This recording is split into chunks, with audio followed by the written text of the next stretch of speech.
Welcome to a special podcast series, Digital Pioneers of Bharat, brought to you by NMIMS Anil Surendra Modi School of Commerce and India Digital Summit 2024. I, Professor Harsh Chakra, Assistant Professor at NMIMS, deemed to the University of Mumbai. I'm thrilled to be your host today as we delve into the 18th edition of the groundbreaking conference hosted by the Internet and Mobile Association of India, IAMAI. The India Digital Summit, or IDS, is not just an event, it's a convergence of minds shaping the digital landscape of the nation. In alignment with the theme of IDS 2024, that is digitize, monetize, and democratize, which encapsulates the essence of one's digital journey.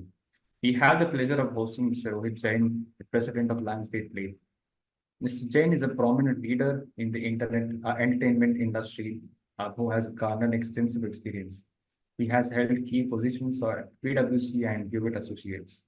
With 7 years as Deputy CEO at Videocon D2H, his leadership journey culminated in his current role as President of Lionsgate Play. His strategic vision and expertise have propelled Lionsgate Play to the forefront of the digital entertainment landscape in South Asia.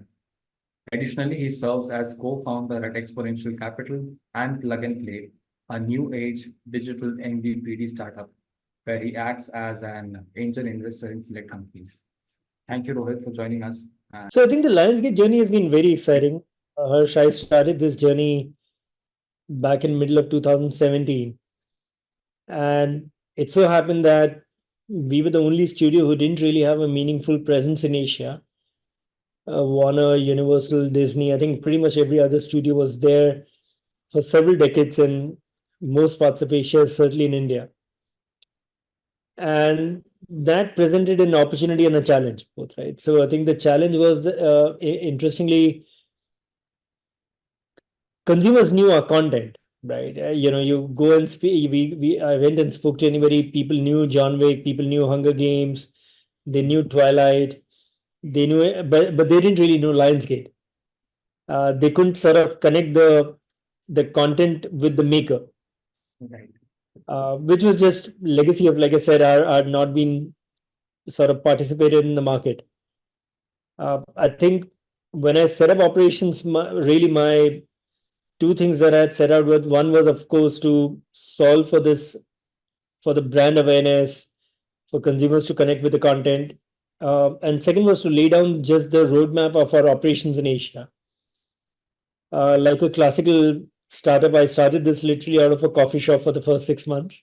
Oh, But I think last 5, 6 years have been extremely fulfilling.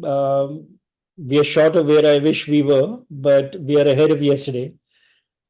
Uh, I think the largest fulfilling thing for us has been Lionsgate Play.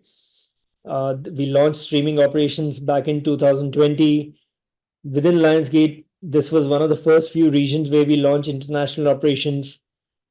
That's done really well for us. We are today certainly one of the top three preferred options for consumers as far as Hollywood content is concerned for premium Hollywood. absolutely. I think, and I also come from the DTH background, so I have some legacy thought process on how we looked at content from a linear world. I think in the linear world, you always grew up thinking Hollywood content is meant for probably the top 50 cities. In Lionsgate Play, today we reach out to more than 3,000 cities in India. Oh, So we're live in about 8 countries across South Asia and Southeast Asia. We're running Indonesia, we're running Philippines, Bangladesh, several countries from here. mhm. That journey has been very fulfilling. Uh, just the way our content has grown. We've now done, I think, more than 120 premieres in the last 2 years. That's been great. The second journey has been production. We started production somewhere around 2021. In the last now, what we've now just about completed 3 years, we've now finished about 8 to 10 productions in-house. We've done more than 25 developments. In a short period, I think we've done some incredible work in production in terms of just the kind of content we're making, volume that we've, at least this is we started out with much lesser ambition in terms of first 3 years. So I think this is certainly one area where we've outdone ourselves. So I think the production has been great. And I think the last part of our highlight has been just the way we've grown theatrical. Yeah. So I think legacy for the last 15 years, we brought to Indian consumers maybe two movies a year. Mhm. I think maybe 2016, we probably brought three movies. Mhm. That's the max we were doing. We wanted to double down on our investments to bring more content to India. We've seen the way Hollywood content, Indian regional content has grown over the last 5 years. So I think last year we did about 9 or 10 movies compared to those two. Oh, So we've grown, I think, theatrical business tremendously for both our audiences and for the studio. So several highlights. We don't sit out of a coffee shop anymore. We have a exciting team that I'm very proud of across different parts of Asia. We have a really high performing team that's outdoing itself in the competition. So it's been a great period. How do you promote collaboration in digital environment industry to enhance the viewer experience? And what benefits does this, of course, offer for both content creators and for consumers? Two things for us that have been important. One is, of course, the content maker, and not just for us. I think I speak for pretty much every platform, every network here. The collaboration with content makers is important, whether it's with studios, producers, writers, makers, actors.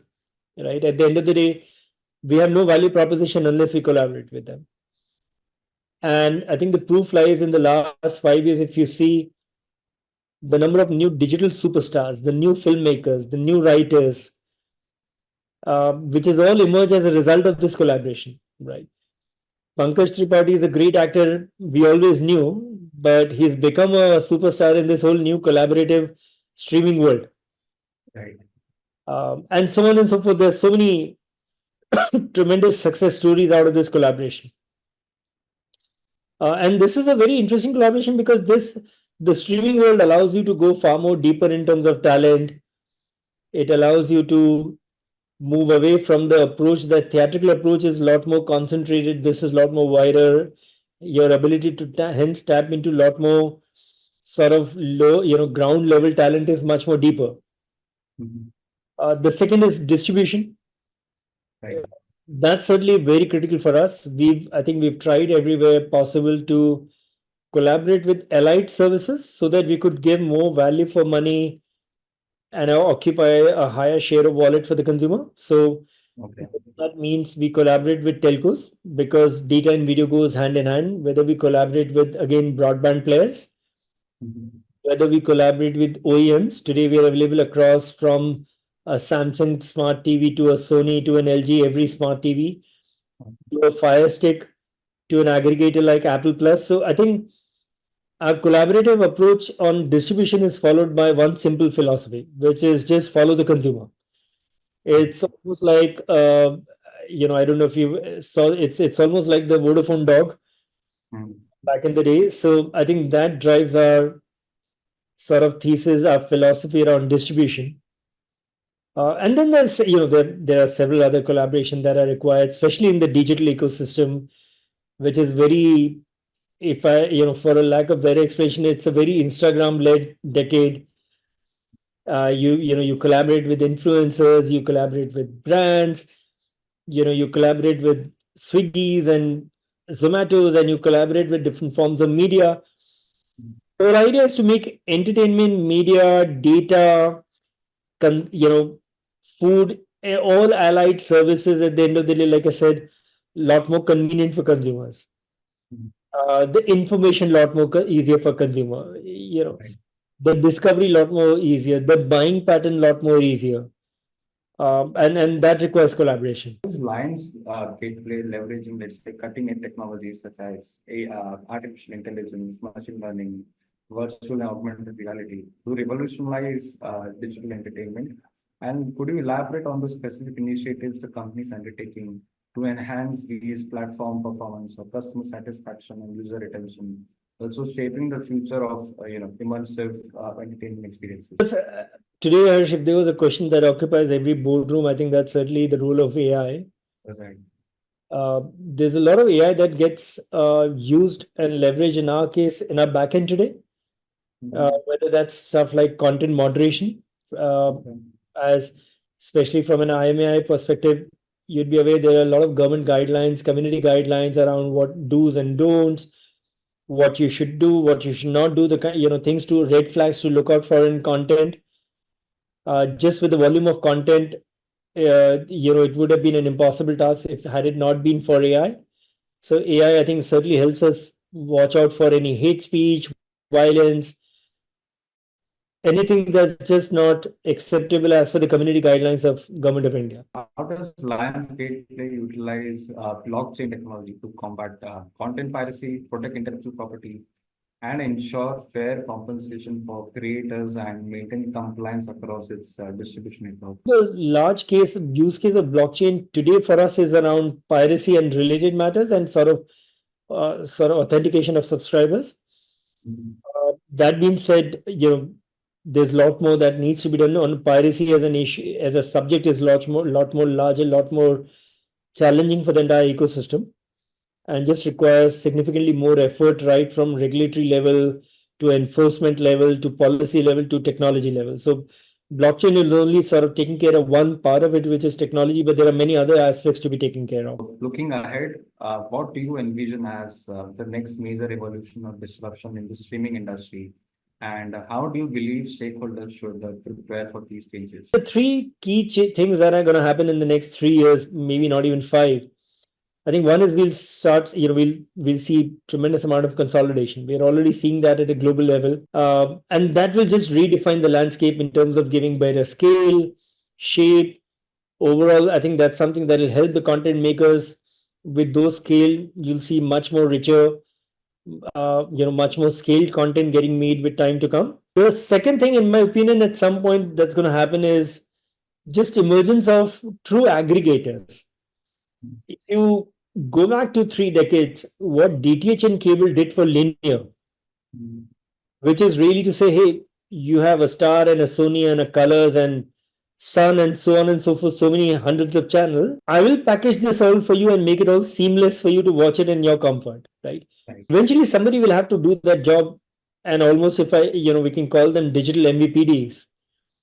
But I do think eventually seamless aggregators will emerge that will make it easier and convenient for consumers. I don't know how much scale can be achieved by hoping consumers will subscribe to 5 different services, remember the passwords, so on and so forth, right? So, and so I think that is one big area. Telcos are trying that space.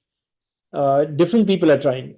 We are yet to sort of see any signs of who are going to be the successful people in this area. But to my mind, that will almost define the next 100 million coming into the streaming world. Right. And third, that everybody is grappling is just expansion of entertainment and definition of entertainment, right? So when I say expansion of entertainment, do I add on to that VR? Do I add on to that gaming?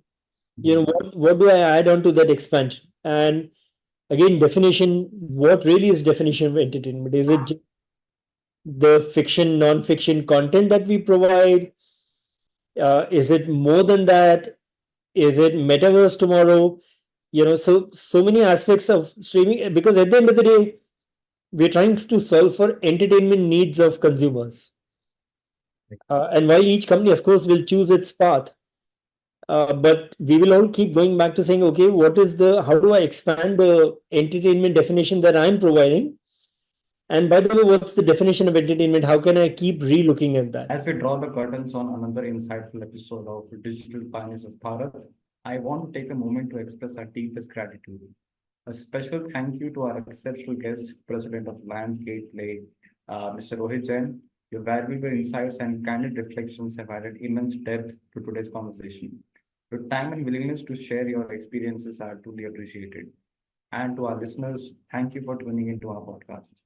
Inviting all to IDS 2024, happening on 27th and 28th February 2024 at Geo World Convention Center, Mumbai. I would request all of you to log into www.indiadigitalsummit.in for more details on agenda and registration. Until next time, this is Professor Harsh Chakrar signing off.